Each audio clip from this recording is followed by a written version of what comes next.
অনেক বহু বছর আগে আজকের লাভপুর ছিল ঘন জঙ্গলে ঘেরা এক শান্ত জনপদ।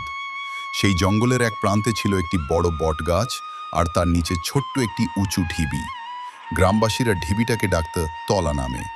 সতী দেবীর দেহত্যাগের পর মহাদেব যখন তাকে নিয়ে তাণ্ডব করছিলেন, তখন বিষ্ণুর সুদর্শন চক্রে সতীর দেহ একান্নটি অংশে বিভক্ত হয়ে ভারতের নানা স্থানে পড়ে। সেই অংশগুলোর একটিই পড়েছিল এই লাভপুর অঞ্চলে। এখানে দেবীর ঠোঁট পতিত হয়েছিল বলে বিশ্বাস করা হয়। দেবী এখানে এসে প্রকাশ পেয়েছিলেন এক অপূর্ব রূপে। তার মুখে ছিল প্রস্ফুটিত ফুলের মতো হাসি, চোখে করুণা আর শক্তির দীপ্তি। তাই গ্রামবাসীরা তাকে ডাকতে শুরু করে মা ফুল্লরা, যার অর্থ যিনি ফুলের মতো প্রস্ফুটিত। প্রথমে বটগাছের তলাতেই মায়ের পূজা হতো, সেই কারণেই জায়গাটির নাম হয় ফুল্লরা তলা। ধীরে ধীরে এই নামটাই পুরো এলাকায় ছড়িয়ে পড়ে।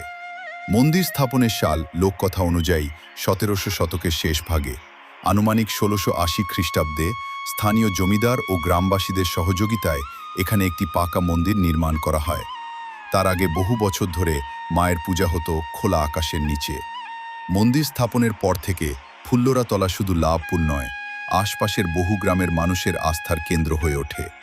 বিশেষ করে অমাবস্যা, অন্নপূর্ণা পূজা আর কালী পূজার সময় এখানে ভক্তদের ঢল নামে।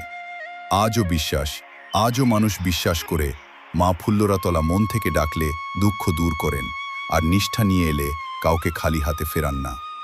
এইভাবেই লাভপুরের বুকে জন্ম নিয়েছিল ফুল্লরাতলা ফুল্লরা মন্দিরের নাম ও তার মহিমার গল্প।